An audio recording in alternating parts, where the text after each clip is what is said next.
Yo, people, you telling me back again for another footy tour? What's good, Monts? You telling me, bro? You telling me? I'm good, bruv. What are you saying? It's been a horrible week for football. Horrible week. Obviously, we lost to you guys, but there was nothing on the game, so it's a bragging rights thing, which is fair. But it's not even about that. It's the Arsenal thing, man. Hey, you see Mark Gahey, bro? You are an enemy of me for life, bro. That's crazy, isn't it? Man, and bro, the man smoked me 5 times this season as well. For you to go and do that. Mad. Yeah, man, they might actually do it, man. They might actually do it. So yeah, I went and got a couple bottles of Henny, couple bottles of Rays, just in case, man. So I'm locked and loaded still. I'm locked and loaded.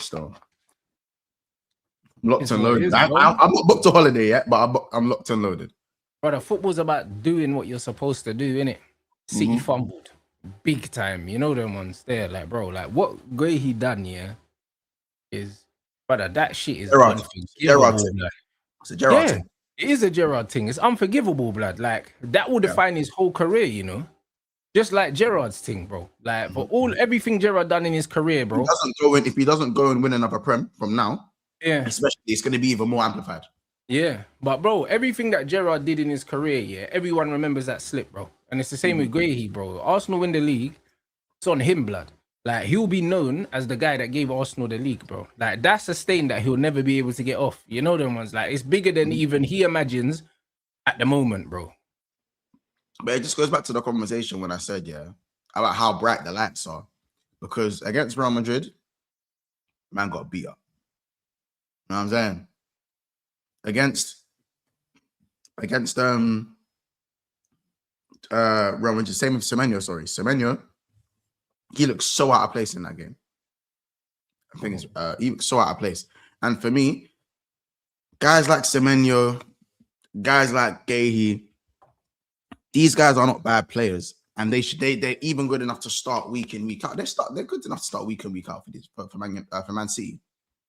But you know, there's certain games where certain players will just stand out for the right reasons, for the wrong reasons. You know what I'm saying? I don't think Semenyo is, bro. I don't think he's good enough. I'll be honest. Mark Gahey, he's a good defender. He's a good footballer. But the fact that them two are starting for Man City is a reflection, of how much football has regressed. Because these men are not of the level that you would say, like Premier League winning team level, blood. You wouldn't look at these men and think that they should even be in the conversation. And that is a reflection on how shit football is these days. Because when it came to getting to that European level playing against Real Madrid, you saw that these men are not levels. You saw it, bro.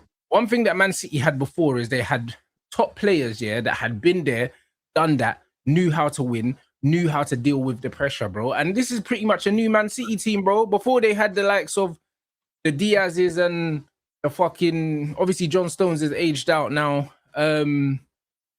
Brother, like even the likes of the experience of the Kyle Walkers that they had, the De Bruynes and all them things, they ain't got that no more. And now you're looking at this team, it's full of man, that ain't really got that top level experience now, bro. Like it's a new team, bro. Do you know what I mean? And you're seeing it in crunch time.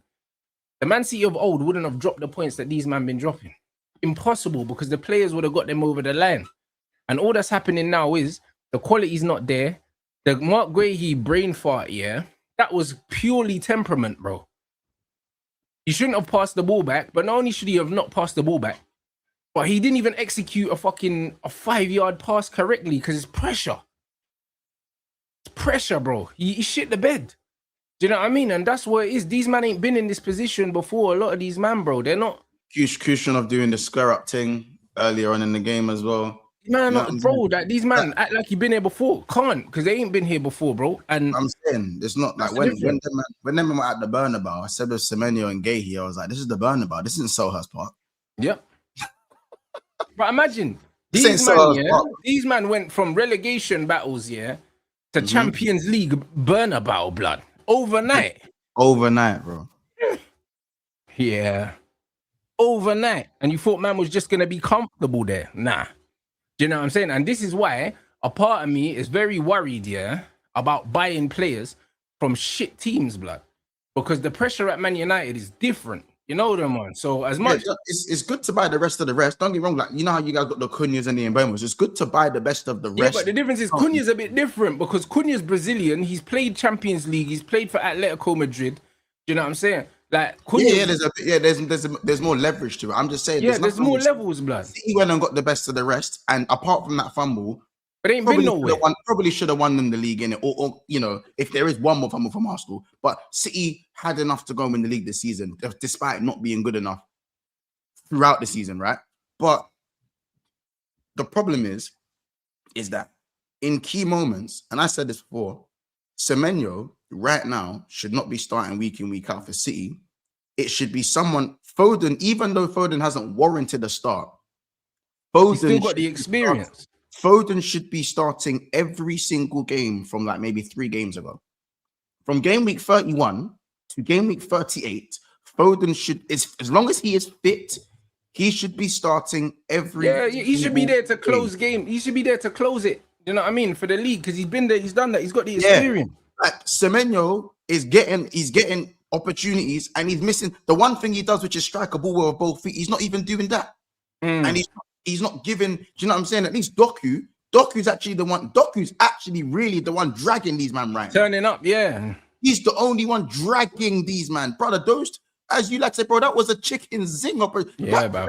Mad thing, bro. Both of them, both feet. The first one's even, people aren't even deep into dig the ball out from under your feet to still hit the top stanchion like that. And wrap it. You know what it is, yeah, with Doku? His shooting is so bad most of the time that you half let him take the shot. You know there? Like there's not, you don't really sense danger when he cuts in because he misses so regularly. But he wrapped 2, blood. 2 of them, right foot, left foot. And I'll be real, that goal, that did save them because a loss and it was done. It's not. Yeah. It's like I reckon, but that draw's kept them in it, bro. There's a little bit of hope now because of that draw. Because that means if Bowen activates the low driven against Arsenal and Souček just decides to do that thing that Souček does sometimes, where he'll just fuck you up one day. Souček's just one of them random brothers. If I'm not saying it's gonna happen, but if the game was just to be 1-0 Arsenal for a bit too long, set piece, Bowen, and David Raya bugs out, blood. It could happen, brother. Like what we saw against Wolves. Then City are back in it, and they have to go smash Brentford, and they're back in it. So, but if Doku don't score that goal, it's curtains. It's curtains. You know what I'm saying? So, my thing is just that, like, even Doku, because he's been at the club a good couple of years now, is still warranted to play in these games. You know what I mean? He's actually warranted to play in these couple of games. Not to say he's going to go score you the winner or win you the game, but he's got more leverage to play than Guehi and Semenyo. And I don't even want to bracket Guehi and Semenyo together. I think Guehi's been better than Semenyo has been. Even though Semenyo started off well, let's see, Guehi's actually been better. He's kind of slotted in quite well. He hasn't made many mistakes. He's had a few errors. He's not going to be perfect every game, innit? And obviously the Bernabeu was, again, I think it always was going to be too much for Guehi. The Bernabeu was always going to be too much, if I'm honest. You know what I'm saying? Like, Guehi probably uses Real Madrid on FIFA, bro. And now he's going up against them in real life. Yeah. Overnight. That's what people are understanding, bro. Like overnight. You know what I'm saying? Man are trying to pack Mbappe on Ultimate Team. Now you've just signed for City on January. Overnight, boom, you're playing at the Bernabeu. You're starting. Yes, man. Next man in the tunnel. After you trying to pack him on Ultimate Team. So, like, I'm not on him for, like, I'm not saying, yeah, it's your fault. I'm just saying that, like, there needed to be a few more options in and around the squad that have been there. So, for example, Rodri not being there against Everton is because Nico was dying as well. It's only because Guehi made the glaring error, and Semenyo stunk, that no one really looked at Nico and thought, bro, in that second half, Nico died, bro. Yeah, he was nowhere, bro. He was nowhere. They got fully overrun in that second half, bro. It was one-way traffic for the majority of the second half. See what I'm saying? So now, as I said, like, if Rodri's there, Rodri's calming the game down. Not to say Rodri would have won them the game, But he's doing the guys. Yeah, but he probably would have, because they probably would have gone 2-0 up. You know what I mean? Instead of conceding the equalizer in the first place, bro, because they lost control completely in the second half. Completely, yeah, bro, completely. And that's what I mean. Like, and that doesn't mean Gahey's not good enough to play for Man City. No, he is. No, he 100% is, but yeah, it's like, just it's a single mistake, but it's a single mistake at the most crucial time of the season.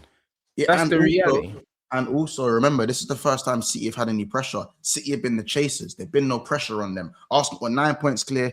They were still chasing, to be honest. So, you know what I mean? They're still chasing, but I'm saying every game was still a must-win for them for a while. So this is the first time. This is the first few games that City have to go and do something. Everyone was locked into this hate watch. No, 100%. Everyone was watching. You know what I'm saying? Like, this was the first time in a little while where it was like, it was neck and neck, yeah. And it's like, yeah, cool. They've done their thing. Now it's over to you. You know what I mean? Before it was like, yo, we're chasing them, but they're ahead of us. So it's like, bruh, if we die, you get me? The pressure wasn't the same. The pressure was there. Yeah. The pressure was there, but it wasn't the same. Exactly. This is a different type of pressure where it's neck and neck. That's a different type of pressure. And that's what we associate Arsenal with fumbling. And I'll be real, after Arsenal playing as shit as they were, they had 2 months of dog shit. For them to just, boom, smoke Fulham, who we talked about as being a yo-yo team anyways, and then for them to go and get the win that they did in the week, you got to commend them for that, because realistically, they were coming off of, they needed to find, and the Newcastle game, sorry, they needed to find results somewhere, and they weren't finding results. They thought about a win. I think it was 3 straight losses. They needed to find something somewhere, and they found that. Man City were actually in really good stead. Their form was mad. Man City were in good form. Arsenal were in shit form, and you know what I'm saying. And the momentum, that loss to Everton has swung the momentum. Well, the draw with Everton swung the momentum back in Arsenal's favor. Yeah, and that wasn't. That's the worst thing that could have happened, because all City needed to do was to carry on doing what they were doing. They didn't have to pick themselves up from the gutter and go, boys, come on now. That's what Arsenal had to do, which is arguably the harder feat. You know 100%. What I'm saying? The harder feat. And as I said, that like Raheem has got to do some soul searching after what Saka done to him, innit? You got to do some soul searching, bro. You know what I'm saying? But I just think that, as you said, there's players in that Man City squad that the lights, man, the lights. They ain't got the temperament of the City players of old, bruv. City have lost a lot of experience and not replaced it with experience. You know what I'm saying? And that's the reality. So this is what you're seeing. I think Pep's choices of experience have been wrong, though. I'm sorry. It's easy to say for me now that Semenyo shouldn't be starting games, but Semenyo's been crap for like 6 weeks, bro. People like he's been crap for like 6 weeks. He's not. Yeah, he shouldn't be playing. But this is why I said, when they went behind, I said, bro, this is on Pep, because the warning signs were there. He didn't make a change until like the 72nd minute, bro, and they were getting peppered for the whole second half, blood. It was obvious. Yeah, the City fans were on Pep for that. They were on him. Yeah. Not making a change during that time. And it was so obvious something needed to change, bro. Like, it was clear as day, bro. It was even, and you could even see it towards the end of the first half, Everton was starting to settle down. Yeah. Like, first 30 minutes, Everton weren't doing this. But then they just started to settle down, and then things became a bit more problematic. And cool, you're looking at City's bench. Kovacic, Foden, Reinders, Marmoush, Aït-Nouri, Savinho. Brother, more than enough, bro, to make a change. I'm looking at that. For me, Foden's on at halftime. Yeah. Me personally, Foden's on at halftime. Yeah. Doku's playing 90 minutes for me, just because he's the outlet, and Haaland ain't gonna hold the ball. You know what I'm saying? And Haaland does Haaland. The Kovacic change came too late. Yeah, you know who came on well when he came on as well. Real experience, bro. When Rodri's not playing, for me, Kova's got to play. And that pass was nasty, by the way. Yeah, crazy. That pass was nasty. Like, nasty. You don't see those passes very often anymore. Reinders, again, no minutes. Yeah. No minutes. Bearing in mind, Gonzalez was getting beat up. Reinders, no minutes. Yep. Kovacic coming on when they're losing. It's very reactive. Marmoush, like, what does he have to do to get some game time? Is Marmoush better? Is Semenyo better than Marmoush? Better than Marmoush, no. And stylistically, whether you like him or not, he's a shooter, blood. Do you know what I'm saying? Like, he looks to score goals, innit? And him and Semenyo are similar in the sense that they're both meant to be goal scorers. So if Semenyo's not on form and he's not scoring goals, find a way to get Mamouche in there, bro. Even if it means you move Doku over to the right, blood. Do you know what I'm saying? But he just didn't. Brother, I've never seen a man have so many options and not use them, bro. People were getting onto Carrick saying he takes too long to make his changes, but he's got Mason Mount on the bench and Ugarte. Like, I kind of understand it. Like, Pep's bench, yeah, is stacked. Like, there's no excuse for not reacting and changing sooner, bro. There's none, bro. Because it's not like the options aren't there. He's got the deepest squad in the league. Deepest. And especially when it comes to quality, bro. Real quality on the bench, bro. Bro, Randers, yeah, bro. Like, and the thing is, Randers, yeah, I laugh at that one because that's a signing that like people on, Randers, like, Randers left the show season 1, episode 2, innit? Yeah. Crazy, like, bro. Like on a bro, it's a Ned Stark thing, blood. You know the ones there, like, man just got deaded off early doors and that. Early doors, they killed him off early. They killed him off start like Goku died. Episode 1, Goku that sacrifice was episode 1 of Dragon Ball Z. Man died. What are we like? Know what I'm saying? He don't even get a look in. They bring, bro. I swear he played the other day. He played the other day a couple of minutes here, and I couldn't believe. Like, I was like, wait. You know, on the Ian Wright thing, someone told me he was dead. On the Ian Wright thing, bro. Oh, like, that's mad. Bro, they brought him back for a filler episode. Like, I couldn't believe what I was seeing. Like, so to have like a Randers there. Brother, you've got what's his name, O'Reilly, that you could have moved into midfield, yeah, and brought an 8 Nori if you wanted to go more attacking, because 8 Nori is more direct and he links. There's so many things he could have done, and he chose to do nothing. That was my thing. Do you know what I'm saying? And people won't have the same energy for him, bro, because he's Pep. But this is what I say to my community all the time. Even the best managers in the world get it wrong, blood. They make mistakes, bro. You can't write off Michael Carrick, yeah, as a manager because he made a fucking substitution too late or he picked the wrong lineup. They all do it. All of them. There's not a manager in existence, yeah, that I haven't watched coach a game and think, what the fuck is he doing? Do you know what I mean? Like, what's he doing? Like, why does this make sense? Like, and Pep does it all the time, bro. Do you know what I'm saying? It's just that Pep's players are so good that most of the time, you just don't get punished for it. That's all. He froze though, man. He froze. And do you know what's so mad? Do you see that offside rule here, man? Because it's not offside. Yeah. But I like there's also a side of it where you look at using common sense is offside, bro. Yeah. But in the reason I look at this, I said in my reaction video that I can see why they flagged. It's completely normal for them to flag, and why if they actually gave it offside, there is sense to it because the reason why Thiago Barry is able to score that goal with zero chance of the keeper saving it because he was offside. Because he's gained an advantage from being in an offside position. Therefore, it's an offside. That's where common sense should kick in. It doesn't matter what's happened after that. Like I said, and that's what I'm saying. Like, and a lot of people were like, "Nah, it's because he's passed the ball back." I said, "No." I said, "However, I said that the way you have to look at it, I was like, cool. Think of this situation, and we see this situation. I'd at least say, and I think you'd agree with me. I see the situation about twice a game, maybe even 3 times a game. You know when the keeper gets the ball in his hands and he launches it up the pitch, and the strikers are walking back from an offside position, and the defender knows the strikers in an offside position. So the defender now brings the ball down rather than heading it. Because he knows that he's offside. Brings the ball down, but then the attacker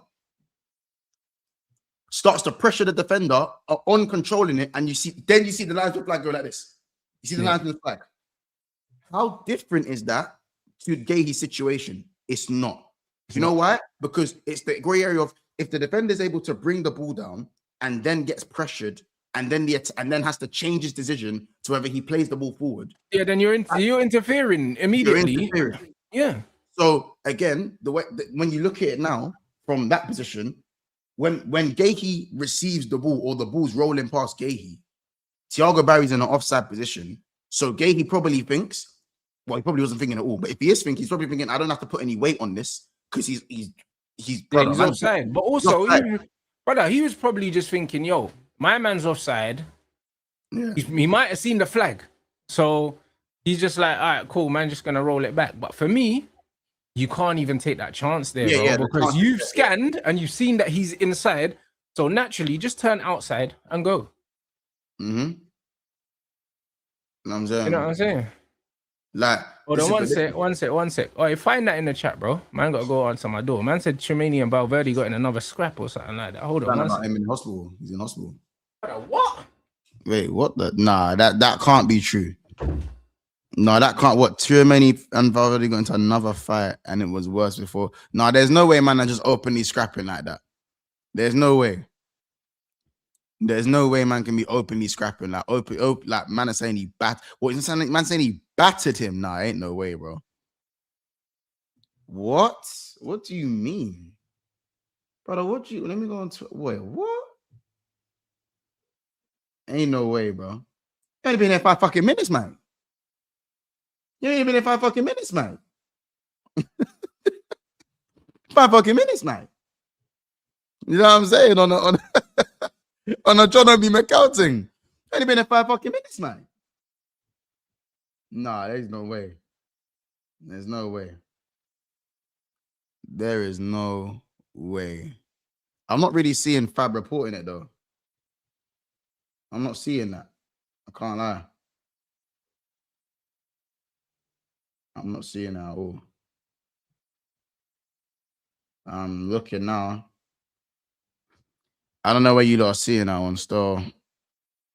Oh, touchline. I need more before I hear anything about that, man. I'm being real. Yeah, I see it here.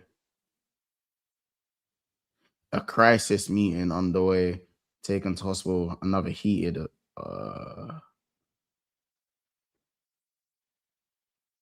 Yeah, I'm seeing it. Oh, another fight.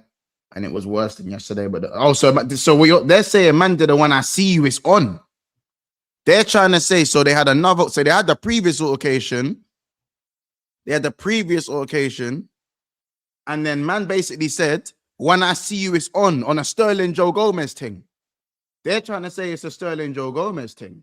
When I see you, it's on. It's on site. It's on site, bro. Nah, I mean. Sharp blank, Valverde embraces inner South American and let one fly. Rail collapsing and it's glorious. The dictatorship is burning down. Big up Monts. Sharp blank every time. Yeah. I'll be real. Tremaine's packing him still, though. Valverde's an android, but Tremaine's packing him still. If they're scuffing, Hume is packing him. I can't lie. Can't lie. He's getting packed. It's not even. Yeah. He's getting packed. He's getting packed. Well, has anyone got Valverde in this one? I'll be honest. I'm not. I'm putting my money on Tchouaméni. He's packing him still. Tchouaméni will give him the elbow, and then it's done. You know what I'm saying? Like, yeah, bro. You can't, bro. Like, Tchouaméni weren't French. Tchouaméni weren't French that day. He weren't French today. Wait, what happened? Tchouaméni was not French today.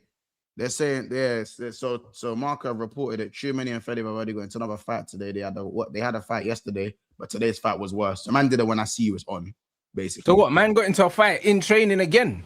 Again, yeah. But it's basically on a when I see you was on type beat, innit? That's what it is. Hold on, bro. So, then man had a fight in training yesterday.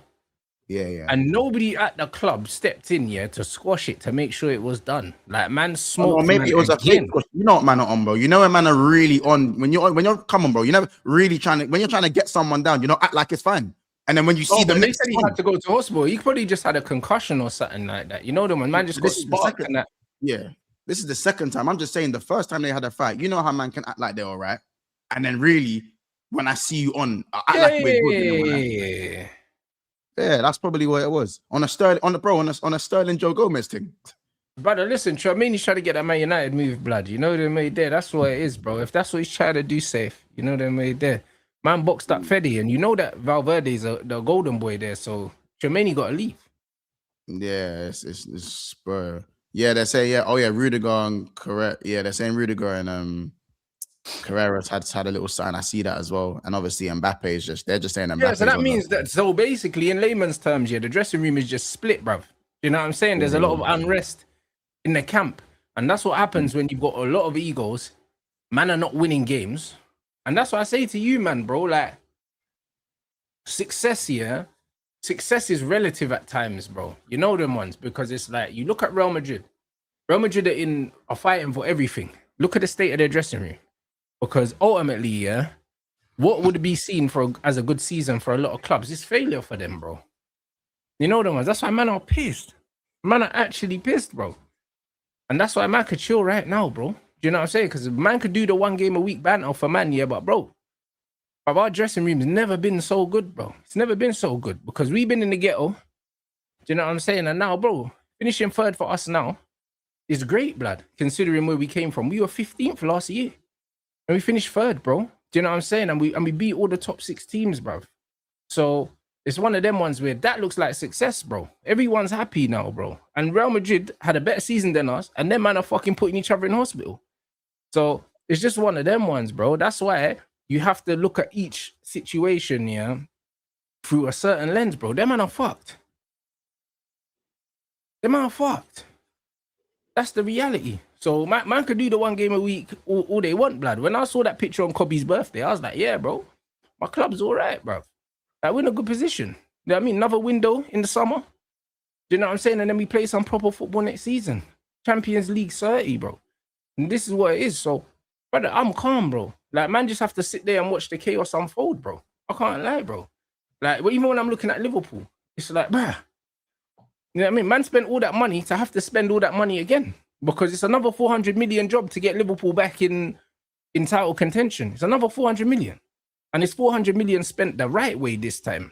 So it's one of them ones where when I'm looking at all these teams, I'm looking at Man City now, bro, this City team is not, even though on paper, for me, they got the best squad, it's still not as scary as the City teams that I've seen man have to go up against.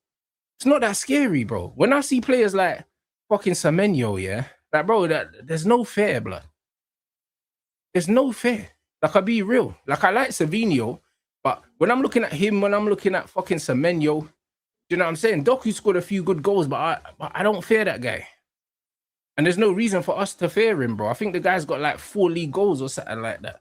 So when I'm looking at this City team, that Cherky's like, he's a danger man. But I mean, Phil Foden, what kind of season's he having? Do you know what I'm saying? Like, when man go through that City team, it's just like, it's not scary no more. It's really not scary no more. This Premier League, it's almost turning into a thing where it's like whoever's better on the night kind of thing, bro. There's not much between no one no more. There's not much between no one no more. Like, if Arsenal win the league this season, you know what I mean? It's because they were better than everyone else, but not because everyone else was good. That's the reality. Because bro, look at Spurs. They're in a relegation battle. Chelsea are in a top 10 battle. You know what I'm saying? Like, all the man that was supposed to give them man fucking... Hey, that Forest loss. Brother, everyone that was supposed to give them man a little bit of pressure died. You know them ones there? Like, and Pep's leaving. Like, we have to keep it 100, bro. I'll be extremely disappointed, if everyone sorts their shit out now, we're ready to do something. I'll be pissed if Liverpool are good next season and Chelsea are good next season. Because I'll be like, hold on. Do you know what I'm saying? Give man a season to see if man can just, you get me? See if we can do a thing.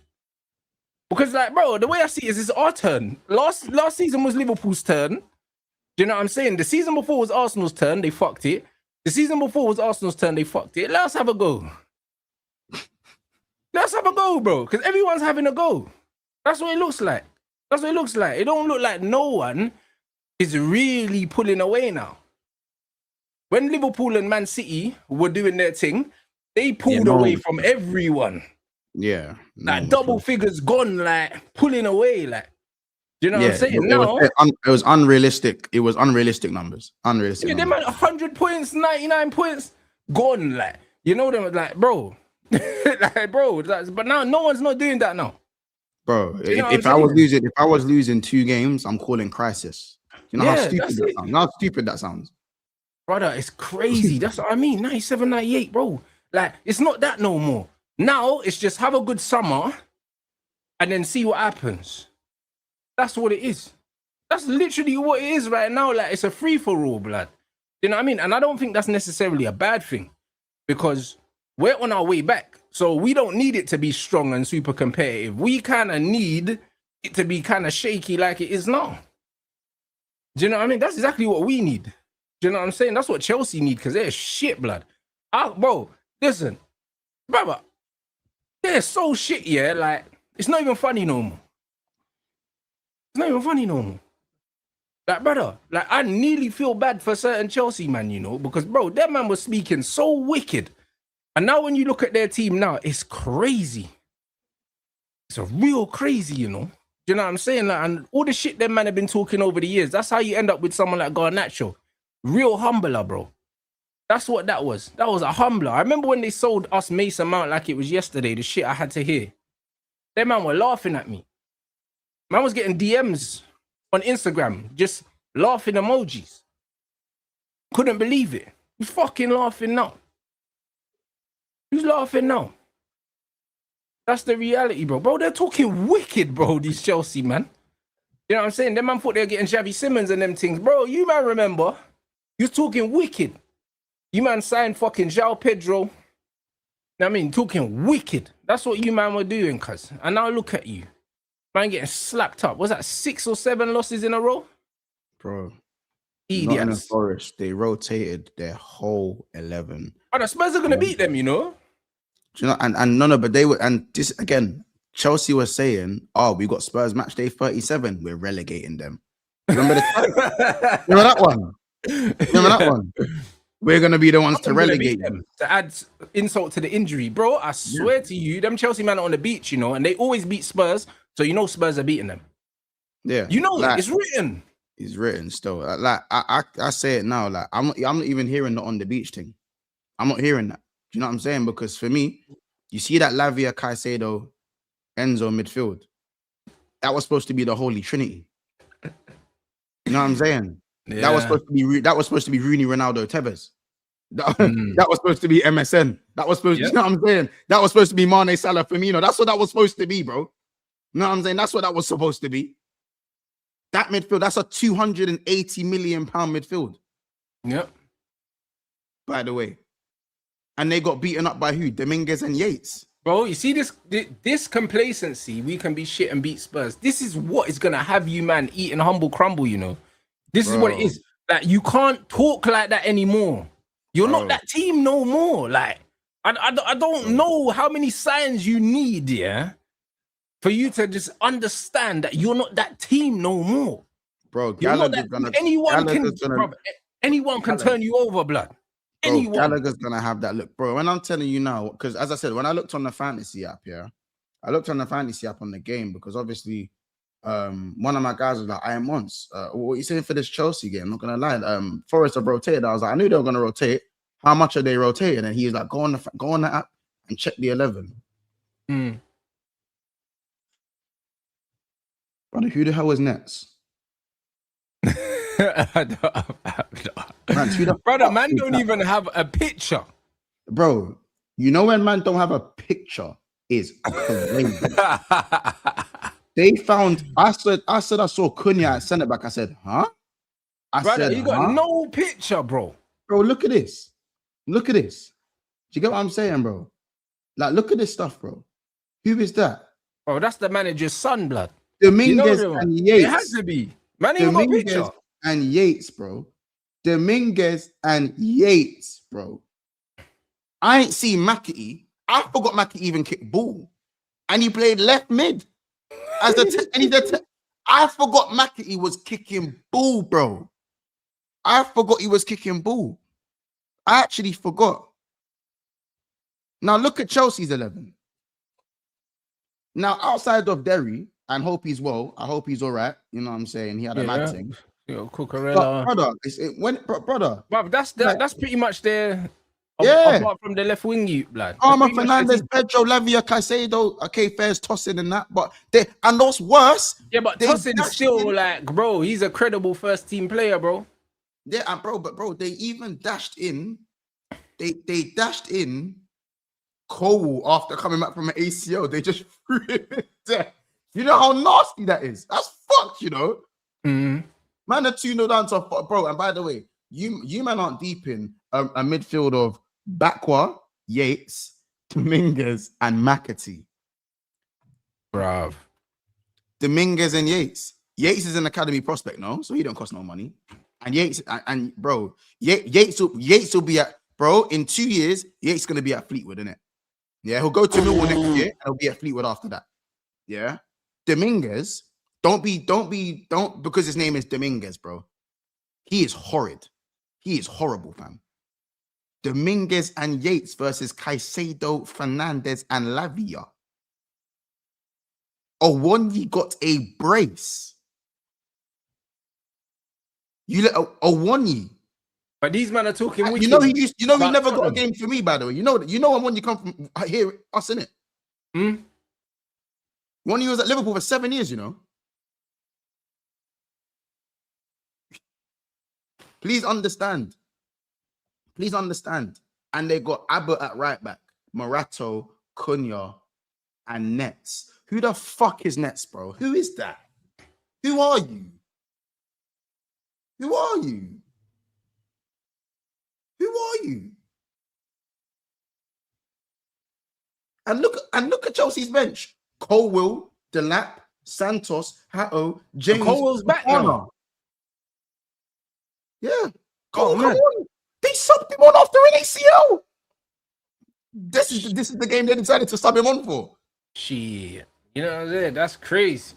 Bro, I'm telling you. These men are a long way away, yeah. Chelsea from died, getting bro. back to anywhere where they can be taken seriously, bro. I can't lie, bro. This league's wide open. It's a free-for-all, blood. Man, I don't even know how City are going to be next season when Pep leaves as well. Man, I don't know who they're going to sign. Obviously, Anderson, they're saying they're going to sign, but bro, Man City, could it be the end of a cycle for Man City now? With Pep Guardiola leaving? Potentially. You know what I mean? Just leaves another gap open, blood. Guys, I'm optimistic. I don't care. I'm optimistic. The numbers are numbering, blood. Why can't we have a season like Liverpool had last season? Why can't we? These men just need to make the right moves in the summer. You know what I'm saying? And then maybe we can have one of them seasons. We could have one of those seasons, bro. I said, would you say we're starting our cycle? Arsenal, you ain't starting your cycle. Your cycle started like 4 years ago. Started 4 years ago, cuz. And you finished second. And it's second and didn't win no trophies, blood. That was your cycle, blood. Like 93% of the season, top of the league, blood. The cycle was cycling, bro, and then you got a puncture, blood. That's what happened, bro. This is your cycle. This is your cycle. You know what I'm saying? You're going towards the end of your cycle. You know what I'm saying? But this is still your cycle. You know what I'm saying? This is still your cycle. Because when you look at the players that are there, and you look at the players that you bought, like the likes of the Leandro Trossards and stuff like that, who just signed a new deal. Saka signed a new deal. Them man have been at the club for a few years, blood. You know what I'm saying? So the cycle, you're about 5 years into your cycle. You're about 5 years into your cycle. So it just is what it is, bruv. You know what I mean? This ain't the beginning of no cycle, blood. Like, Erdegaard is on the way out. Like, this is the cycle. You know what I mean? It's not about the age of your squad. That's not how cycles work, bruv. You know what I mean? Naturally, cycles are more about momentum than anything else. You know what I'm saying? And your momentum has been like that the whole time, bro. Like, it won't continue. It won't continue. You ain't going to have this kind of momentum for another 4 or 5 years because football just doesn't work like that. Even when Man United were dominating, we only three-peated twice. We only done it twice in a period of, say, 15 years. Do you know what I'm saying? Like, we'd win the league, then Arsenal might win it, or we might win it twice, then Arsenal win it, then we might win it twice again, then Chelsea win it, then whatever. Do you know what I mean? And like, even with Liverpool and Man City, even when Man City were doing the mad thing, they only three-peated once. So naturally, if you look at a cycle, as in 5 years, if you look at the cycle 5 years, in the last 5 years, where have Arsenal finished? They finished second 3 times. Do you know what I'm saying? So there's no way that this is the beginning of your cycle. This is the end of your cycle. So Chelsea. To my Chelsea man. No, Arsenal. This is the end. This is getting towards the end of their cycle. They might have one more season left in their cycle, and I don't even think they do. I don't think that next season they're as good as this season. It depends how they recruit for one. I think like recruitment is mad important in their stance, but even just away from Arsenal, I don't think it matters the recruitment. You know, state of the Premier League. I feel like the state of the Premier League is dictating winners more than people taking the Premier League and going, "I'm winning." I agree. You know what I'm saying? Like as I said, like I didn't finish top 4 this season because Liverpool were remotely good enough. I just think I'm there because all of you guys are shit. Not you, but you know what I'm saying? Like there's bare man that and bro, if we never sacked our manager at the time, and we still had him, you would have been third. You know them ones there? Yeah, like 100%. And as I said, now third on paper to the owners, looks like it's a good year. You had a good 100%, my brother. Because bro, the way I see it with the Arsenal thing, it's not necessarily the signings or the players, it's the way that Arteta wants to play football. If Arteta ends up winning the league the way he's playing now, he's going to continue to play this way. And if you look in recent times, the set pieces and all the stuff that Arsenal were doing, bro, like, it's drying up. You know them ones, it's drying up. Like, they're not scoring as many set pieces anymore. Teams are starting to kind of more understand how to play them. And as they do that, it then becomes more difficult. That's the reality, bro. And this guy's so stubborn, he'll continue to play Havertz. He'll still continue to do all of these other things. So when man actually looks at it, I'm actually happy that they're keeping the manager. Because I think if they had a different manager and they had like a freshness with the young squad they had, they could build a squad that potentially, like 2-3 years, they could win 2 titles out of 3 years or 3 titles out of 4 years. But this guy's a coward, like, so that don't even cross my mind. They won't be consistent winners because he's too scared to lose, bro. And in order to win consistently, you have to be willing to take fucking risks, bro. And he's way too safe. Do you know what I'm saying? So this is it. Now man are doing up short corners now. But they're not scoring no more. You know what I'm saying? And this is just what it is, bro. So I think teams will work them out. And I think teams are beginning to work them out. So I don't see dominance. Like, I don't see a scary team like the Man City team. I don't see a scary team like that Liverpool team. That Liverpool team put 7 past, man. Arsenal ain't putting 7 past no one, bruv. Like, I'll be real. Like, there's different levels. We've seen some scary teams in the league, and this Arsenal team's not scary. They're just efficient. That's all they are. Do you know what I'm saying? And as soon as you fuck with their efficiency, you can do something to them. So personally, I think the way that they're packaged, I don't think that they have what it takes to be dominant for many, many years. I don't. You know what I'm saying? So it's up to Arteta to prove us wrong. But I think the conversation has gone from they're not winning anything to they won't be dominant. And that says something. You know what I mean? You know what I'm saying? Because but we should all be embarrassed for allowing it to get to this point. Yeah. Because it's all of our teams, that are responsible for this. But last season, did anyone feel embarrassed when we won the league last season? I think there was a little bit of that, but I think also there was the fact that I think Arsenal had to be embarrassed for you lot to win the league last season because that was meant to be theirs. Yeah, but I think also though that like you could still look at Liverpool's team and go, right, they were in the title race this season before, but they didn't make no signings. So how have we let them do this? But at the same time, you didn't make you spent no money and got a new manager and still won it, bro. That's embarrassing. It is. But like, at least you look at it and go, there's enough man in our team that had done it before. Like, if you just can rationalize it, but it's still embarrassing though. There was enough man. Like, as I said, you know how City, we look at the team and go, oh, there's too many gaps of guys that aren't used to they aren't used to this type of pressure. At the end of the day, you still had Van Dijk, Alisson, Salah, and a few of those. To be fair, not even as many as I thought. But you still had Trent, Robbo. You had the back line in it. You had the back line outside of Konate. You had Salah, who'd been there, and obviously maybe 1 or 2 others. With Arsenal, as I said, this year, none of these men have won a Prem like that. They don't want a Prem. maybe, as I said, I think Jorginho won a Premier with Chelsea. No, yeah, did he win? I'm sure Jorginho must have. He won the champs with Chelsea. Did he win the Premier? Yeah, actually, no. He won the Champions League. Maybe he didn't win the Premier League with Chelsea. Yeah, he won the champs with Chelsea. But like with Arsenal, I don't think there's like, yeah, Jesus is the only winner there. It's Gabriel Jesus, isn't it? Yeah. It's Gabriel Jesus. So realistically, you know what I'm saying? Even though Man City have a couple guys, they still have more. They still have more experience in the crunch end of the season than Arsenal do. They do, but the difference is, man, Arsenal gave themselves a cushion, and you need that sometimes. Do you know what I mean? They gave themselves a cushion because the difference is, they've done their job, bro. The difference between Arsenal and Man City is this season, Arsenal, even when they weren't playing well, which was a lot of the time, they still knew how to just get the points, bro. Do you know what I mean? Like, if they win the league, it won't be because City fucked it at Everton. Because Everton away is a tricky game. It will be the games like the Wolves game, where man get the 2 own goals and all these other things. These are the games that win you the league, you know. People think it's the other ones. No, it's the games where you're playing shit, you don't deserve to win, and somehow you just find a fucking way to win, bro. The last minute headers or the deflected shot, or do you know what I'm saying? The goal that was, maybe it was offside or there was a foul in the build up and it wasn't given, and then you score. Or even again like that Gahey thing, that offside probably could have stood. It could have stood. But this is what I mean. And then when you're playing fucking Tottenham, a man's pushing when fucking Gabriel's diving and that, you know what I mean, and the goal gets disallowed. All these little momentum shifting things in the season, those are the things, bro. These are the things that win you leagues and win you points, bro. You know what I'm saying? Irrespective of what other teams are doing.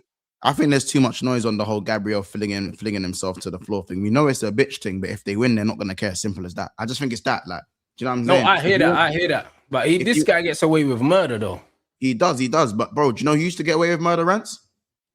Fernandinho. He was a scumbag as well. Yeah, facts. Fernandinho, he's bust more cases than Narcos, fam. I can't. No, I'm telling you. I'm telling you, I'm telling you, he's bust case Fernandinho, bro. The school of Fernandinho. He has many students and the dark arts, bro. He was the general, fam. Bro, Fabinho went to the school of Fernandinho. He went to the school. He studied at that school. Fabinho used to do the same thing. Crunch, man, and go to the and help. He'll help you up. He'll crunch you. Help you up, thumbs up the ref, and escape a yellow card. I'm telling you, like, Rodri's done it a few times, but Fernandinho was the worst. If you man really remember, bro, Fernandinho was the worst. Yeah, he was different. He was the worst, like, as in, I'm telling you. Like, so you see, but look how many people speak about Fernandinho, his fuckery over the years. Now that he's gone. Not really, but it's because he's a midfielder and because of his position, you know, man. Yeah, I hear it. It's his position. You're in a combative position. When you're a centre back and you're known as the dominant centre back, but you're actually the diver, blood. It's crazy. Like, it doesn't make sense. You know the ones. It's like a striker that's just out there bullying centre backs, blood. Like what Diego Costa used to do. It was weird because you're used to seeing centre backs bullying strikers. So when you see a striker bullying centre backs, it looks mad. You know them ones. Like, it just looks crazy. Like, this brother's out here diving and winning bare free kicks, and it's like, brother, you're meant to be the tough guy. So it spins people, spins referees, because referees look at him and say, yo, he's the tough guy. So if he's falling over, he must have been fouled. But nah, bro, it's a scumbag. It's scumbag. You know what I'm saying? So it's just, bro, it's insane. But there's so many moments in the season. There's Arsenal fans in the chat. They'll be able to tell you that's where potentially the league was won. Like my man said, Gabriel last minute header at Newcastle, last minute winner at Newcastle. Stuff like that, bro. You know what I mean? Like, even when we played them, first game of the season, bro, like, both of the goals were shit, blood. Deflected fucking corner kick headers went in off someone's arse and all that. These are the things, bro. These are the things, that win you titles, bro. When you don't deserve to win games and you win games. That's just what it is. Because Man City, they didn't play well in the second half against Everton and they paid for it, bro. Yeah. Do you know what I'm saying? They paid for it, and there's better yeah, times Arsenal played shit and they ain't paid for it, blood. They haven't paid for it, bro. They found a way to win. Yeah, but this is the problem, is that like it's all about scoring in the right moments. City didn't score in the right moments. That's a moment. Football is a game of moments, especially in these games where the value of performances diminishes the closer you get to the end of the season. That's the way it is. The more you get to the end of the season, the importance of performing well diminishes. That becomes purely about the results. It doesn't matter how you get them. Yeah, because realistically, summer's coming, you go work on that, and then you start a new season. Then you use the performances to judge how the rest of your season could go. Feel me? And as I said, don't get me wrong, City have been at, like, if I'm honest, I actually think Arsenal have actually got away with a decent amount of, like, Arsenal, have you noticed they're not complaining about the refs? Arsenal got away with a lot of decisions recently. They're not complaining about the refs because, bro, the refs have been on their side for the whole season, blood, and they know it, blood. But City, the reason I don't really feel like, I'm not really on them for that, because City have had them decisions for years, bro. For years, bro. City have been getting mad decisions for years. Not to say that City are the only ones, but City have had that in an abundance where, as you said, times where there should have been this and times where there should have been that. So I don't really feel no. It's like when Kane said, when the Madrid players were annoyed that they felt like they got robbed. And Kane goes, yeah, well, over the years, you've seen the decisions you man have got. So yeah, you know what I mean? No, I hear it. But you know what the weird thing is, though? It's because the way that Man City play and the way that Arsenal play is very different. Arsenal are such a dirty team, yeah, and a physical team, the way they play, yeah. You would think that if referees refereed the games consistently against them, yeah, they'll be getting penalized way more, bro. Because they're the ones that initiate all the physicality in every game. Yet you don't see penalties given against them. You don't see it, bro. And I've seen Gabriel foul bare man in the box. You know them ones, bro. Man done some fucking Jet Li flying kick against Atletico that never got penalized. And then after that, Calafiori clamped my man, wasn't penalized. I think Gabriel might even have got the free kick after he fouled the youth. He did. He got the free kick. You see what I'm trying to say? You know, they're actually, the replay came out. There actually wasn't any contact. Barely any contact. Gabriel kicked, pulled his knee away, and then started rolling around. Yeah, because he realized that, yo, hold on, like, I've overcommitted here. You know them ones. And then somehow he got the foul. Like, the thing's crazy, bro. I can't even lie. And this is why I don't understand why such a known aggressive team, yeah, get penalized so little. Like, it doesn't make no sense, bro. It makes no sense, because if man know that you're the bully, look at Casemiro. Every time he goes to ground, yeah, it's a yellow card. Every time. It might be a red, because man's reputation precedes him because he's known as a physical player, but they're a physical team and they don't get given no fouls against them. They don't get given no penalties against them. How many penalties have they conceded in the league? I don't think it's any.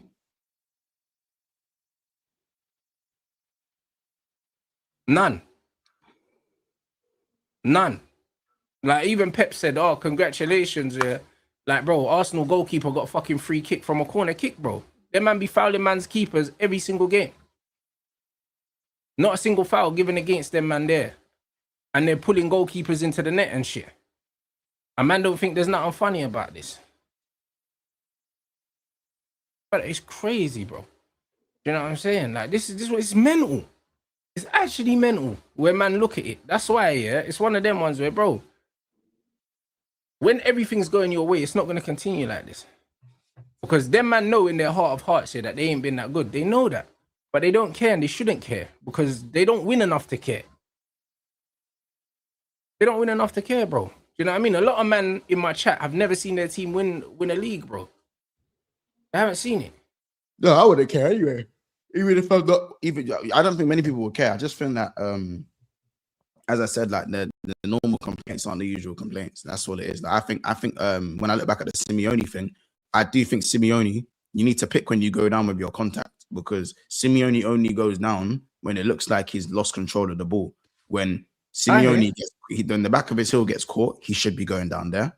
He then is off balance, and then his shoulder is pulled, which pulls him more off balance, and then Gabriel doesn't actually get the ball. He sweeps his back leg, and then the ball carries on and trickles. So the wrong decision is that Atletico actually got a corner from that, when it should have been a goal kick.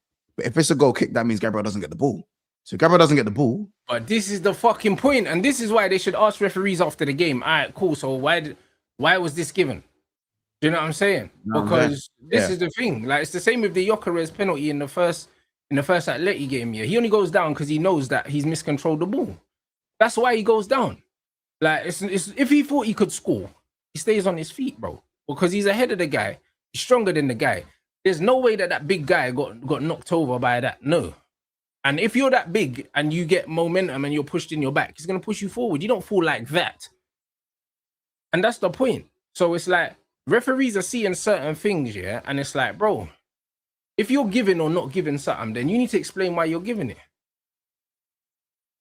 Like what are we doing here? Like if man go to make a challenge, yeah, did you win the ball or did you not win the ball? Because if you won the ball, then you have to give this decision. If you don't win the ball, you have to give this decision. And if you think, yeah, that a player's dived, then you have to book them. You have to book them. How many times have I seen players fouled in the box, referee's not giving the foul, but then if you're not giving the foul, you got to give a dive, no? But these men are just not making any decision and no one's holding them accountable. So the whole thing's a shambles, bro. Like the overcorrection of refereeing has given us more to talk about away from the game of football. What did you think about the handball as well for the Neves thing? I didn't think it was a handball because he was too close to him. He's way too close, bro. And the speed at which he struck the ball as well. That's not why they didn't give it, you know. That's not why they didn't give it, innit? I don't know. I watch on mute, so I don't know. Why did they not give it? They didn't give it because it was his own player that hit it against him. That's why they didn't give it. That's why they didn't give it. I've never even thought about that. Is that a rule? No, that's why they didn't give it. Is that a rule though? Apparently that's a rule. Apparently it's a rule. I've never thought about that. If your own player kicks the ball against your arm, is it not a handball? I don't know. I didn't even know that was a rule. Yeah, because Neves' hand is out here. His hand's out here, innit? So yeah, but the thing is, man booted it, and it's like he tried to pull his arm away, innit? Kind of thing, yeah, like to pull it away, and it hit his arm because he was so close to him when he struck it. So, but remember. Oh, if it's in the rule book, then fair enough. But yeah, I've never even thought of that, and I played football my whole life, and I never thought if my own player kicked the ball against my hand, it's not a handball. UEFA rule, though. I said UEFA rule. I didn't say Premier League. You didn't say Premier League. UEFA rule, innit? Like I don't know if it's the same rules in the FA. I don't know, but then look at this. Well, it was point blank, and he smoked the ball, blood. Then look at this. Yeah, I didn't think that was a handball either, though. Yeah, I know that's why the Bayern play. Like the Bayern have every right. No, I get it now. But if the rule is if your own player kicks it against your hand, that's a common sense rule, though. That rule makes sense, though. Yeah. Because you're not gaining an advantage if your own player kicks the ball against your arm. If anything, you're at a disadvantage. You're gaining an advantage if the other team kicks the ball and you block it. That's a better angle, but yeah, look, yeah. Yeah, no, I hear it. But nah, the rule does make sense. I just didn't know it existed. I just didn't know that was a thing, bro. I never thought about that. Do you know what I mean? So, man, that's weird. I never knew that was a rule, blood. But it does make sense, though. I hear it. It does make sense, but I didn't know that. I thought they just didn't give it because it was too close, and it was very close. It was almost point blank. A man booted it to clear it, so it's like fair enough. But yeah, that rule makes sense. That could stay, like, you know the one. So I don't know. That's a bit of a mad thing. You know what I mean? But you look. Let's run up these lights, man. 500 lights target. You already know what time it is, man. Are you watching the second leg today of the? Yeah, bro, man. Listen, I'll be honest. Like, listen, bro. I need to see what happens with this Europa League. I need to see what happens because you know what? Nottingham Forest being in the Champions League after everything is mad, isn't it? Bro, imagine them man make champs after nearly getting relegated, sacking 3 managers. Yeah, like, bro, Marinakis is manager. He's the owner of the year, blood. If he gets Champions League, I'll tell you how this is gonna go. If they go and win the Europa League, they're gonna do a madness in the window. B, You see that Anderson interview. Yeah. We see that at the Anderson interview. You'll end up staying. While the players are all celebrating and there's all the confetti in that. Yeah. You see the interview. It's gonna be like this. He's gonna go, I'm so glad that we won. Obviously, I know I've been linked to teams like Manchester United and Manchester City, and obviously, you know, Marinakis.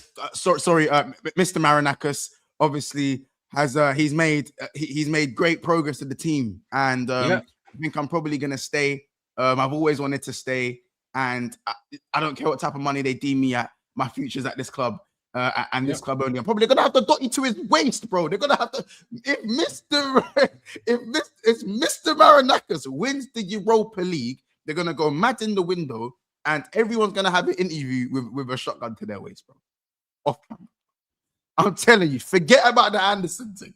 He might still leave. They might, if the money's that big, if it's a 125. But if they make Champions League, they're adding an extra 20 million on his price, innit? So City can pay that. We ain't paying that shit. Isak prices, bro. He's gonna cost Isak's price, but this is what it's gonna be. I'm saying, like, I'm telling you, bro.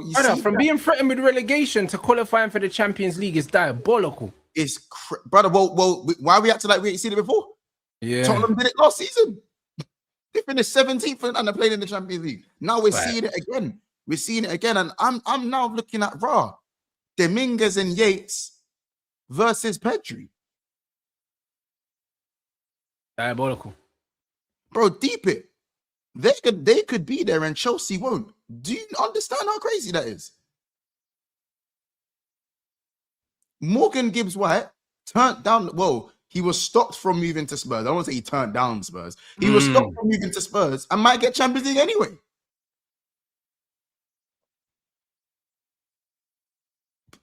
Bro, I'm telling you right now, if Mr. Marinakis gets UCL, I'm telling you right now, he's gonna downgrade from the iPod. He's gonna downgrade from the iPod he has to a Nokia brick, bro. He's crazy, isn't it? He's gonna downgrade from the iPod Touch he's got. You see the iPod Touch that he's got from like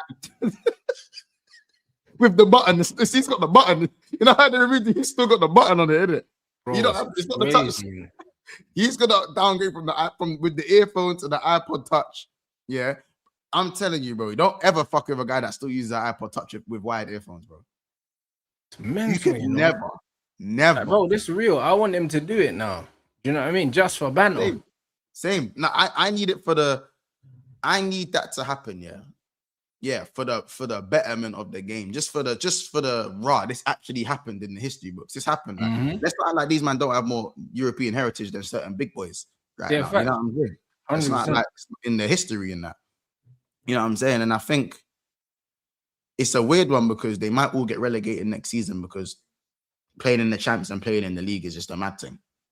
But like, you know what? They'll recruit, blood. Don't think that they won't bring in players. You know, they've been known to bring in double figures ballers in a window. You know them, man. Yeah, they'll do that. But look at Newcastle. I always say Newcastle without European football, boom, they can go get top 4, bro. Look, that's what they do all the time. Newcastle, no Champions League. They'll start moving mad. Everyone's like, yeah, going Newcastle's dead. And then they play in the Champions League. They finish like mid-table. Then they don't get European football. Then they go and finish top 4 or top 5 or top 6. And that's literally that is their cycle. That's what they do. Yeah, that's their cycle. And then it might get worse if they lose a couple players like what they did with Isak and where, you know what I mean? Like, yeah, you know what I'm saying? If they don't hold on to their players and that. So I think they'll bring in players, Nottingham Forest. But yeah, man, I still think what they did to Chelsea is not getting spoken about enough because they're already shit. Me, as I said, you can't look at that 11. I don't care what form you're in. If you lose to that 11 from Nottingham, Nottingham Forest would have been happy to lose 10-0. That's what that's what that shows me. If they lost 10-0, they'll be chuckling. The players will chuckling on the bench and that. Yeah, man will be coming off and getting well done in that. Serious dap-ups at 5-0 down at half-time. Man wouldn't even care. Crazy. That's what Chelsea lost to. They were happy to lose. And Chelsea didn't lose, bro. They got bopped. Yeah, they got smoked. Yeah, like they got smoked, bro. 3-0 at the Bridge. Why are we acting like it was even at their ground? It's at the Bridge. It's bad, bro. You know what I mean? So, yeah, man. Listen, I don't know, man. It's a dark one for football. I don't know what's gonna happen. We have to see. I just also Atletico Madrid in it. Lookman, yeah, brethren. Yeah, man. But them man got blood on their hands anyway, blood, because he should have won the tie for his team in the first leg, blood. So you get me? The game is the game. I'm looking at Soloff though. Soloff should have started, man. He gave them something when he come on. He gave them a target. He gave them something to get them up the pitch. And the worst thing is, the other guys, the Griezmann and the Alvarez, came off. So Soloff didn't have nothing to, and Lookman as well. So he didn't have nothing really to play off of. Like, them man in the final third, that might be the worst attacking display I've seen in probably the last 5 years. You know, major. No, realistically, I hear it.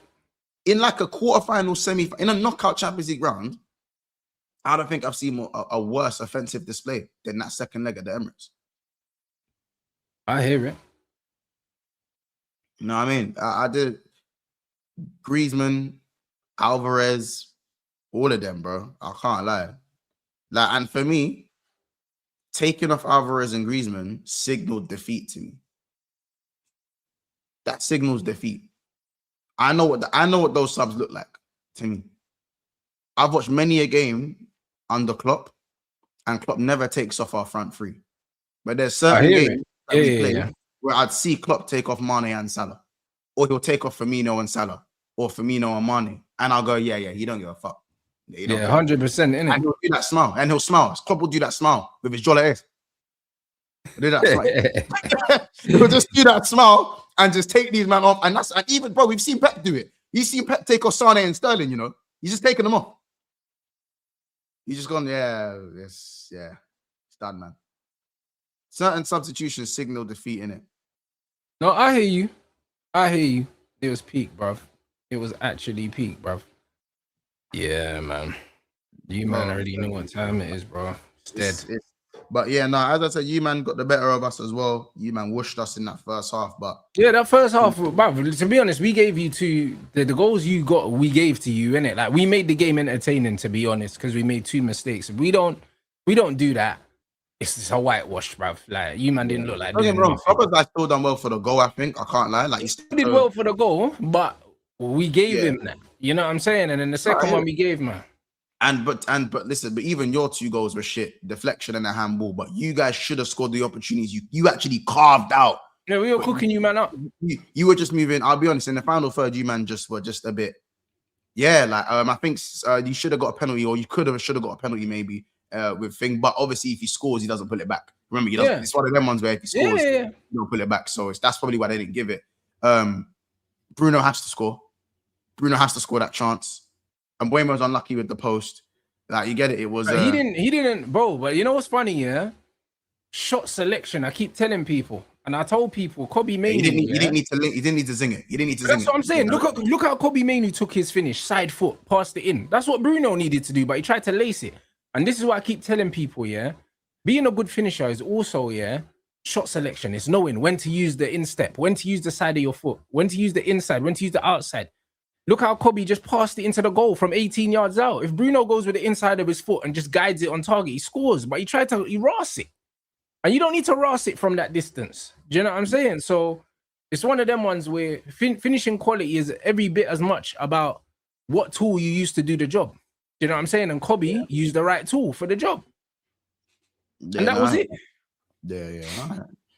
I say, and just the last thing, obviously, with the whole Bayern thing, obviously, I don't know if you agree with this, innit? This is a big debate yesterday on the channel. Someone said in the chat, Kane's goal pretty much summed up his career. And I was like, it just didn't mean nothing. You know? Yeah. I was goal like, was sick, though. Yeah, bro. Like, I'm talking roof. Yeah, that's a real number 9 finish, bro. Kane is a generational striker. Yeah. And I was like, yo, like, Kane's not dead. For me, that once you get to a certain level, the question isn't, are you good enough anymore? And the question isn't how many goals you're going to score, by the way, and whatever, like in terms of your season. Because no one can sit there and tell me Mbappe's had a bad season. You get what I'm saying? No one can sit there and tell me Mbappe's had a bad season. He's got 15 Champions League goals. Like, you know what I'm saying? And obviously he was injured. But my point is that, like, with Kane, it's just another goal that don't matter. I hear that, but I think that Harry Kane is a victim of circumstance. Yeah, you know exactly.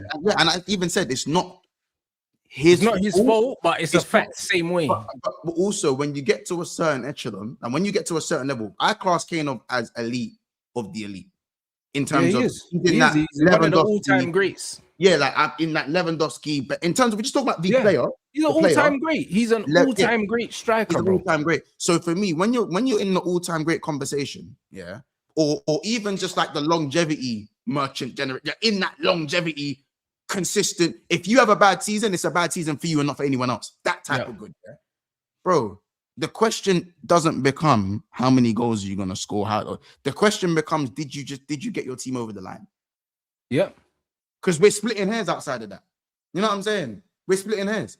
So it doesn't become about how much GA you got or this, that, and the third. And I know people want to go, oh, but once Mbappe scored 3 goals in a final and didn't win. Did he do enough? Yeah, that's different. You score a hat-trick in the final, you've done your job. You've done your job. One goal, I still think over the 2 legs, Kane did his job, yeah, because man's not sitting here thinking, oh, Kane missed bare chances. Like, Kane was clinical, this bro. Is my point. I'm not blaming Kane for the game. No, but it still stands true. Like, you're right. You know what I mean? Everything that he's done in his career, unfortunately, has amounted to nothing. You know that, man? And at Tottenham, I wasn't very loud about this at Tottenham because I think when you play for Tottenham, you're nerfed, innit? You're just automatically nerfed. No matter how good you are, you're nerfed. That's why Bell had to get the fuck out of there. Bell had to get the fuck out of there very quickly. Very quickly. Because if Bell left at Spurs at 29, then he's nowhere near gonna be as successful. Yeah, 100%, bro. Yeah. But you know what it is with Harry Kane, yeah, like they wouldn't let man go. You know what I mean? And it's like also he's a victim of his loyalty to the club. So I just think that's unfortunate, bro. He'll look back in his career and say, I should have left Spurs earlier.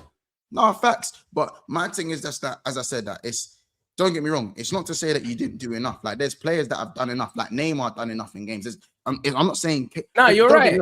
Don't get me wrong. In the game, in that second leg, I don't think Kane done enough. I think he was playing too deep, and he had to stay in the. He was get with the ball. Sorry, mad deep in it. Yeah, but he did that in the first leg, and it didn't matter. Yeah, but the thing is, the delivery is also. So I said Diaz's delivery was shit. Musiala, all of the front three was shit. All of them for me. All of them weren't even Elise weren't as effective as he was in the first game. Yeah. And Mendes was on a yellow card. And this is why sometimes you just need to look at the other team and say, yo, PSG defended well. And they did. They did defend well. But the bottom line is, Rants, when you are of a certain echelon, like when you're on a certain level, the question no longer becomes did you score your goal? The question becomes, did you get your team over the line? No, 100%. I hear all of that, bro. No, I mean, and that doesn't take away what he is. It doesn't take away his eliteness. It doesn't take away this and that and the third. But when you sit around the table of elites, the guy at the furthest side of the table is the one who got his team over the line the most times. Now, does that mean he could have had more players around him to help him? Yeah. You know what I'm saying? But Diaz was shit. Elise was shit. Musiala was shit. Kane didn't do enough. But I don't hold Kane to the same level that I hold the rest of them. I hold Kane to a higher standard than the other three. So for me, it's like, and it's, do you know what's another example? Kane's better than Haaland, isn't it? But Haaland scored at the wrong moment. Haaland scored, yes, it counted for something because he got them back in the game. Haaland had to score then. He had to score then to even give them a hope of a draw against Everton. But Haaland really should have been putting them 2-0 up, not saving them from 3-1 down. I hear it. Do you know what I'm saying? The goal was nasty. But in the 96th minute game, it's not doing anything. Do you know what I'm saying? And you can blame that on service, and you can blame it on PSG playing well. There's never one single variable that you can blame everything on. But what I'm saying is that I actually think that game against PSG probably, for me, suited a Haaland more than a Kane did. It actually suited him. Maybe. No, I think it did, because when every time Bayern Munich had the fast break, they only had Luis Diaz as an outlet. Remember, Musiala weren't burning past players. Elise ain't gonna burst past players, but burn past players. Sorry, and Diaz is the one. So you needed someone in the box. Yeah, you had three players holding it up and trying to move it. You had three man every time. And by the way, PSG weren't leaving; they were leaving gaps. There were still gaps. There was spacing behind that game. So it's not Kane's fault that he's not gonna burst in behind in that, bro. You know what I'm saying? You're right. It's not Kane's fault. Because you know what I'm saying? Kane is Kane. We know it is. It's not his fault. Kane, that's why some defenders in some situations would prefer to play against Kane than Haaland. You know what I'm saying? Just because, or Dembele, for example, they prefer to play against Kane than Dembele because Dembele is going to spin you. And now, yeah, but you're always going to prefer to play against Kane because you're not going to see him. That doesn't mean he's not going to bury you. You know that's what I'm saying. Kane's going to don't play up against players. So I just think in this particular game, Kane was able to be nullified more. I hear that. Yeah, I hear that. And that's unfortunate because realistically, if Kane got more service, he'd probably have made more use of what he was doing. But again, these are intangibles that Kane can't control. I think when you're a little bit faster in these games where it's fine margins, you're a little bit more in control of certain circumstances that aren't just of yourself. You know what I'm saying? So, and that's the problem we have for England with Kane. That's the problem we have for England. I think the problem we have for England with Kane is that the players around him aren't good enough. You know but these are intangibles around it. You see what I'm saying? That's not Kane's fault. That's why I said he's a victim of circumstance because Harry Kane is one of the best players I've ever seen, best English players I've ever seen, period, And he's the best striker I've ever seen, for English striker I've ever seen. And guess what? Playing with a bunch of scrubs. It's not his fault. And this is and it's like Neymar for Brazil, blood. Man's in a generation of man that just ain't good enough, like.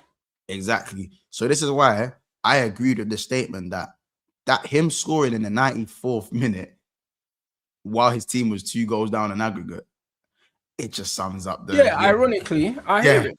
It's just ironic that great goal, great ability wasn't enough. Yeah. You know what I'm saying? Yeah. Like and that's it, bro. Obviously, people are gonna they're saying I have an agenda against Kane now. I don't have an agenda against Kane. You know what I'm saying? Like no. I always it is what it is, bro.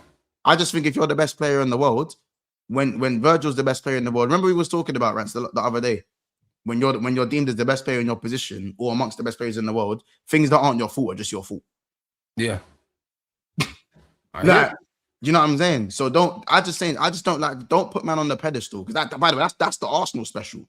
Don't put man on the pedestal if you don't want it to be scrutinized as a generational great or you know what I'm saying? Don't pedestal these players for them not and then take away the expectation. No, 100%. But one comes with the other. Yeah, one comes with the other, 100%. Yeah, don't seek validation and avoid expectation. Don't do that. You know what I'm saying? So that's just my point with the Kane thing. But it's unlucky, but we'll see what happens. And remember, with Dembele, scored in the moment. But all I'll say is, but then again, if they man get the penalty and Kane scores the penalty, obviously it's a different story, but they didn't get the penalty. So facts. Know what I mean? Right. No, we'll see. You lot, let's run up these likes. 500 likes, target 1100 in here. You already know what time it is, man. You ain't got a show, have you? Nah. Hey guys, let me know who's live for the redirect. The man's back at 5:30 for Mandem Talk on Saeed's channel, and then we'll be here at 8 o'clock with Texino for Red Talk, people. You know what I mean? So yeah, let me know if anyone's live at the moment for a redirect. But yeah, Mandem Talk at 5:30 should be good. You know what I mean? We already spoken about Real Madrid, bro. So you either came in late or you're further forward in the show. I'm assuming that you came in late, bruv. You know what I mean? So, yeah, bruv, it's there, man. But Real Madrid's a circus, man. The gift that keeps on giving at the moment. Hopefully we can sweep in and go get a little Chouameni, blood. They said he weren't for sale. Maybe he is now. They are. 1088. Are you available as well? I don't mind a little Gula. What? 1088.